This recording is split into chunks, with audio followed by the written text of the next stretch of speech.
안녕하세요. 오늘은 5월 17일 부활 제5주간 화요일입니다.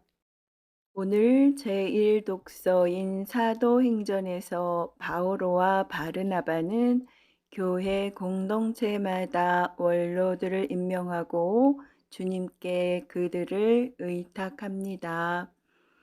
또 요한복음에서 예수님께서는 평화를 남기고 간다고 하시며 당신께서 주시는 평화는 세상이 주는 평화와 같지 않다고 하십니다. 오늘 제1 독서는 사도행전의 말씀입니다. 그 무렵 안티오키아와 이코니온에서 유다인들이 몰려와 군중을 설득하고 바오로에게 돌을 던졌다.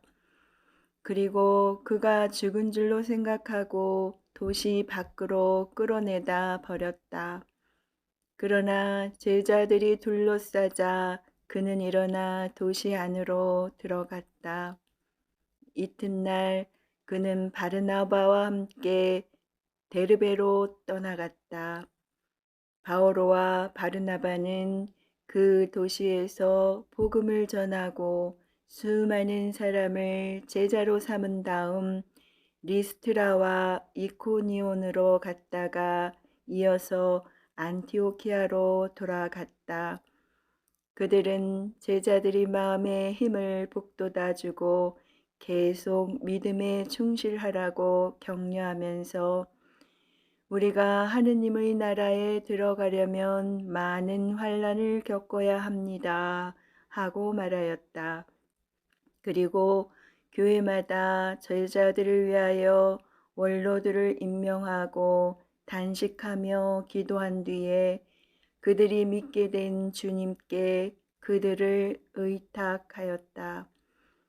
바오로와 바르나바는 피시디아를 가로질러 팜필리아에 다다라 페르게에서 말씀을 전하고서 이탈리아로 내려갔다. 거기에서 배를 타고 안티오키아로 갔다. 바로 그곳에서 그들은 선교 활동을 위하여 하느님의 은총에 맡겨졌었는데 이제 그들이 그 일을 완수한 것이다. 그들은 도착하자마자 교회 신자들을 불러 하느님께서 자기들과 함께 해 주신 모든 일과 또 다른 민족들에게 믿음의 문을 열어 주신 것을 보고하였다. 그리고 제자들과 함께 오래 머물렀다. 주님의 말씀입니다. 하느님 감사합니다. 이어서 요한이 전한 거룩한 복음입니다. 그때에 예수님께서 제자들에게 말씀하셨다. 나는 너희에게 평화를 남기고 간다.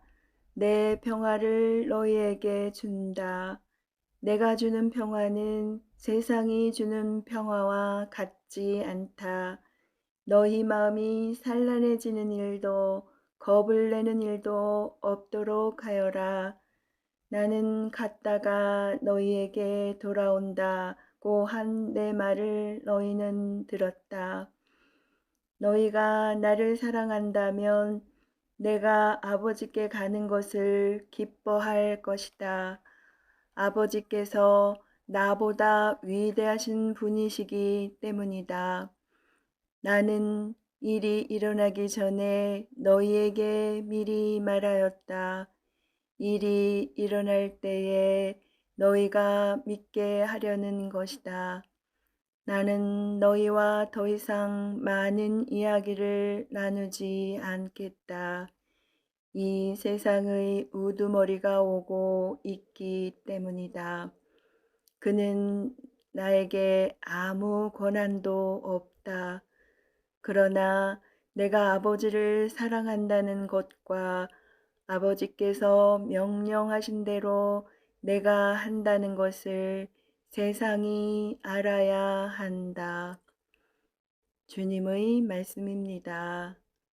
그리스도님 찬미합니다. 이어서 오늘의 묵상입니다. 오늘 복음에서 예수님께서는 이렇게 말씀하십니다. 나는 너희에게 평화를 남기고 간다. 내 평화를 너희에게 준다. 그런데 마테오 복음에서 예수님께서는 다음과 같은 말씀도 하십니다. 내가 세상에 평화를 주러 왔다고 생각하지 마라. 평화가 아니라 칼을 주러 왔다. 나는 아들이 아버지와 딸이 어머니와 며느리가 시어머니와 갈라서게 하려고 왔다. 그렇다면 오늘 복음에서 예수님께서 주시겠다는 평화는 도대체 어떤 것일까요?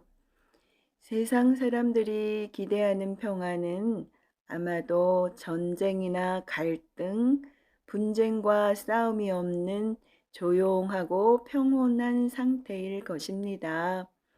그러나 이런 평화는 가식적이고 꾸며진 경우가 많습니다. 세상에는 여전히 문제가 많고 해결해야 할 일들이 넘쳐나는데도 겉으로는 아무것도 아닌 것처럼 포장되어 있을 수 있다는 것입니다. 정치적, 경제적 측면에서 의도적으로 포장되기도 하고 사람들이 무관심과 무지 때문에 문제들이 드러나지 않는 경우도 꽤 많습니다. 어떤 이유로든 어떻게든 포장되고 가려진 문제 위에 세워진 평화는 우리를 기만합니다. 불의와 부정과 부패가 평화라는 가식의 탈을 쓰고 있기 때문입니다. 그런데 예수님께서는 분명히 이렇게 말씀하십니다. 내가 주는 평화는 세상이 주는 평화와 같지 않다. 예수님께서 말씀하시는 참된 평화를 얻으려면 아들이 아버지와 맞서고 딸이 어머니와 며느리가 시어머니와 서로 맞서는 아픔의 과정이 반드시 필요한지도 모르겠습니다. 어렵고 힘든 과정을 거치고 얻은 평화가 아니라면 그 또한 거짓 평화일 가능성이 높기 때문입니다. 여러분은 어떤 평화를 바라시나요? 주님께서 주시는 평화인가요? 아니면 세상이 주는 평화인가요? 권정생 작가의 우리들의 하느님이란 책 속의 한 문장이 생각납니다. 평화는 고요히 소리 없는 것이 아니라 고통을 나누고 힘을 나누며 함께 살아가는 괴로운 세상이다.